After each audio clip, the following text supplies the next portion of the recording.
Lalu apa makna dari tanggapan Gibran atas gugatan TPN Ganjar Mahfud dan akankah komentar-komentar ini berpengaruh pada upaya rekonsiliasi Prabowo untuk merangkul semua pihak pasca Pilpres? Kita akan bahas bersama Aditya Perdana, Direktur Algoritma Research and Consulting. Selamat malam Mas Adit. Malam Mbak Nitya. Mas Adit, diksi yang digunakan Gibran ini kan menarik ya. Kata-katanya adalah mungkin Pak Ganjar lagi ngelawak gitu. Respon semacam ini terlontar oleh Gibran karena memang gugatannya TPN Ganjar Mahfud ini tidak relevan menurut Anda, atau Gibran sedang memulai semacam war saja? Ya, saya pikir calon wakil presiden terpilih Mas Gibran ini tentu harus didampingi oleh orang-orang yang kompeten ya gitu ya untuk bisa membantu beliau di dalam bagaimana menyampaikan pesan atau berkomunikasi kepada publik gitu ya, sehingga tidak kemudian menjadi sebuah polemik yang berkepanjangan di kemudian hari dan tentu bertabrakan dengan harapan-harapan banyak pihak termasuk juga mungkin harapannya dari Pak Prabowo gitu ya untuk usaha merangkul banyak kepentingan banyak pihak yang sedang berkompetisi hari ini. Itu satu, Mbak. Yang kedua, saya juga merasa bahwa kita juga harus menghormati proses yang sedang berjalan, perselisihan hasil pemilu di Mahkamah Konstitusi. Apapun keputusannya nanti, termasuk juga itu benar atau salah dan segala macam, pembuktiannya itu memang ada di MK. Jadi menurut pandangan saya sebaiknya bagi pihak yang sedang berperkara, dan dalam konteks ini kan kita bisa paham bahwa Mas Gibran adalah termasuk yang disengketakan gitu ya dan Mhm. sebagainya. Jadi bisa saling menahan diri gitu ya untuk kemudian berkomentar dan berpolemik agar kemudian proses di MK-nya ini bisa berjalan dengan baik dan semua pihak kemudian bisa menerima hasil ini dengan lapang dada gitu. Nah, itu yang proses yang menurut saya menjadi penting hari ini ya, ketimbang berpolemik dengan mengucapkan kalimat atau kata-kata yang kemudian nanti akan malah tidak membuat situasi jauh lebih baik gitu kemudian hari. Jadi Anda melihatnya ini hanya sekedar lontaran spontan saja, atau Gibran merasa sedang di atas angin? Karena kan Anda mengatakan tadi seharusnya Gibran didampingi karena sudah menjadi wapres terpilih. Sebelumnya juga Gibran sempat mengatakan apa pemilu mau diulang sampai jagoannya menang. Ini kan lontaran-lontaran yang ya semacam lagi balas-balasan begitu ya. Ya, saya pikir memang Mas Gibran ini ke depan memang harus ada yang mendampingi gitu ya untuk mengingatkan paling tidak untuk menyampaikan pesan ataupun berkomentar terkait dengan hal yang menjadi penting buat diskusi publik gitu ya. Agar nanti polemik-polemik ini nanti menjadi sebuah sesuatu yang positif gitu ya. Karena kemarin kelihatan sekali ketika masa kampanye Mas Gibran itu kan irit bicara gitu ya.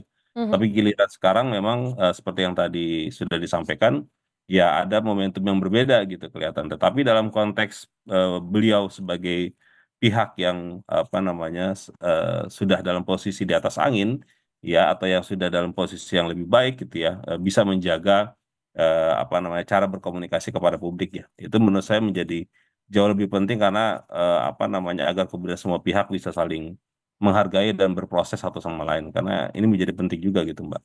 Jadi sudah nggak irit bicara karena sudah terpilih begitu ya? Mungkin begitu kali ya, tapi saya nggak tahu juga persisnya seperti apa. Oke, tapi gini Mas Adit, ini kan antara proses hukum yang berjalan di Ya, MK, kemudian juga ada proses-proses politik yang tengah diupayakan terutama oleh Prabowo ya, sedang berjalan. Kalau Anda melihatnya mana nih yang panggung depan, mana yang panggung belakang, mana yang kemudian akan benar-benar menjadi tawaran yang akan diambil nantinya begitu? Apakah ya sudah ini formalitas saja mengajukan ke MK supaya tetap ada yang dilakukan, tapi toh nanti ujung-ujungnya akan bersama-sama juga nanti di kabinet baru? ya kita memang tidak tahu ya apa dalam konteks perbincangan ke depan di antara partai politik itu mereka punya pembicaraan itu seperti apa hari ini gitu ya.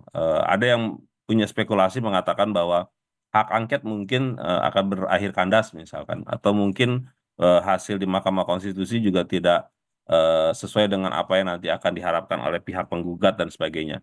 Jadi spekulasi yang seperti itu menurut saya sih bisa dipahami gitu ya, karena tentu dalam politik ya, apalagi kita menjelang masa pemerintahan yang baru, hal-hal yang seperti itu akan bisa menimbulkan banyak spekulasi yang beraneka ragam.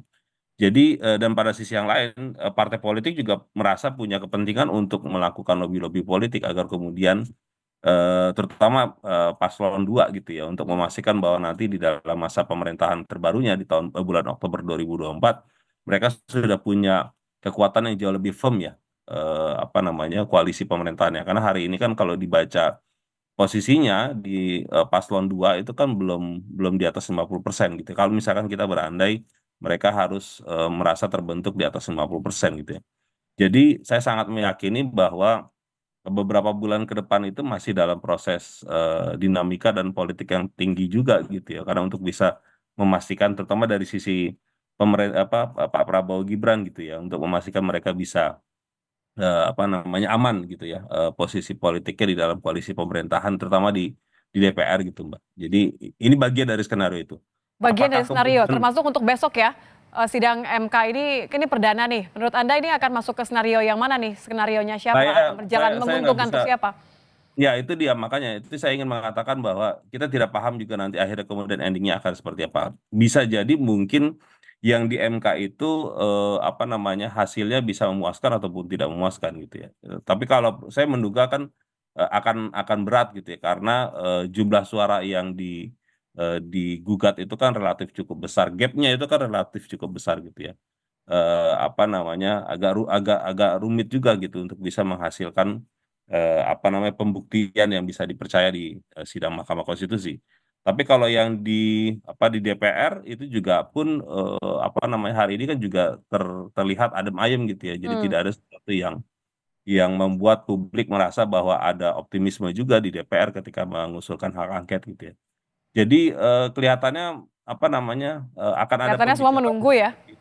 Ya, akan ada pembicaraan lobby-lobby politik juga yang mungkin akan terjadi dan kita nggak tahu juga kan karena ada banyak spekulasi ada Nasdem misalkan yang kemarin didatangi Pak Prabowo dan sebagainya dan kita tidak tahu apa yang akan terjadi beberapa partai yang akan diindikasikan bergabung kepada koalisinya Pak Anda Prabowo. melihat titik baliknya akan di mana nih? Titik baliknya akan di setelah putusan MK, baru kemudian partai-partai besar, terutama PDIP ya kalau kita lihat ya baru akan bergerak. Hak angket juga kita baru akan lihat apakah memang mereka serius atau tidak. Kemudian juga upaya rekonsiliasi ini akhirnya akan benar-benar terjadi. Di mana titik baliknya menurut Anda? Titik baliknya mungkin dalam pandangan yang saya lihat itu ya di putusan MK mungkin ya. Karena itu yang akan untuk meyakinkan publik terutama kursi DPR ya. Karena kan tentu yang sekarang hari ini diperhatikan itu kursi DPR yang fixnya dan itunya berapa gitu. Selain juga kalau dalam sisi Pilpres kepastian hukumnya terkait dengan hasil pemilunya itu seperti apa. Hmm. Jadi itu di situ. Kalau hak angket saya pikir eh, apa namanya prosesnya itu masih tarik menariknya juga kencang gitu ya. Dan kita menunggu posisi PDIP itu seperti apa terkait dengan itu. Jadi memang masih panjang ya, dinamikanya juga masih tinggi dan saya pikir ini masih sangat menarik untuk diperhatikan sampai beberapa bulan ke depan. Kita nggak tahu juga nanti ada Mhm. perubahan-perubahan menarik seperti apa lagi ntar. Lobby-lobby politik ini termasuk upaya rekonsiliasi ya? Anda melihatnya Ya, jadi tidak sekedar betul. untuk mengamankan nanti kabinet baru, tapi juga untuk katakanlah mengamankan diri dari hak angket? Ya, betul. Dugaan saya begitu ya. Karena itu kan semua apa namanya punya korelasi dan terkoneksi satu sama lain gitu ya. Dari sisi apa namanya paslon 02 juga berharap ada apa namanya bisa mengakomodir semua kekuatan politik yang ada gitu. Jadi sehingga tadi balik lagi seperti yang tadi kita bicarakan di awal, memang harus saling menjaga satu sama lain gitu. Terutama yang kepentingannya sangat tinggi itu kan berada di paslon 2 ya. Hmm. Kalau paslon 1 dan 3 itu dalam posisi yang mungkin sedang apa namanya berproses gitu ya di dalam Mahkamah Konstitusinya. Jadi untuk sementara sebaiknya diksi yang tidak perlu jangan sampai mengacaukan upaya untuk rekonsiliasi ya, kalau memang benar ingin Ya, damai sampai nanti. Oke baik, terima kasih Aditya Pradana sudah bergabung bersama kami di Kompas Malam. Terima kasih ya, Mas terima Aditya. kasih. Sama-sama, Mbak.